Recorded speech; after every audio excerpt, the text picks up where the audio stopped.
دا د هند په کیرالا سیمه کې د اسټر میډیسیټي په نوم 900 بستریز روغتون دی چې د هند له پرمختللو او عصري صحي مرکزونو څخه شمیرل کیږي.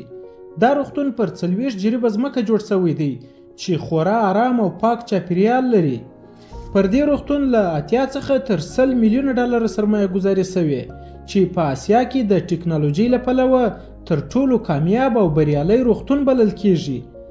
دا روغتون د زړه د تر ټولو پیچلو عملیاتو ترڅنګ د اعصابو عملیاتونه، د کینسر درملنه او ان د بدن د غړو د پیوند د عملیاتو امکانات او وړتیا لري. د غړو د پیوند په برخه کې د دې روغتون د ځګر د پیوند د بریا کچه تر 90% پورې ده او دوی حتی د ماشومانو د ځګر پیوند او د سپلایټ لیور ترانسپلانت یعنی یو ځګر دوه کسانو ته د ورکولو او پیوند کولو ریکارډ لري.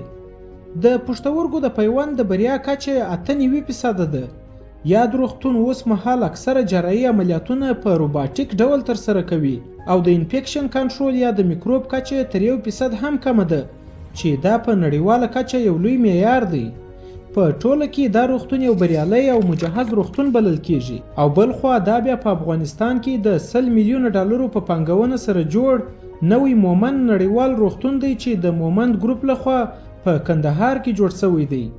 دا روغتون د 350 بسترونو ظرفیت لري. نوی مومند نړیوال روغتون د جراحي څو مجهز خونې لري چې په نړیوالو معیارونو برابر طبي وسایل پکې موجود دي.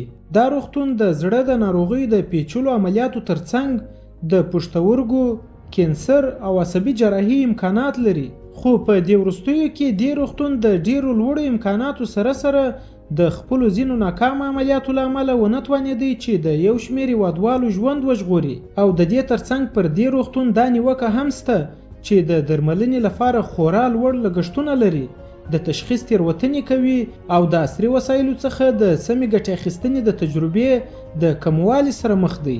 دا چې د دومره لوړې سرمایه گذارۍ او امکاناتو سره ولې دا روغتون نه دی توانېدلی چې د هیوادوالو رضایت ترلاسه کړي، دا هغه پوښتنه ده چې اکثریت افغانان یې لري او باید جواب سي.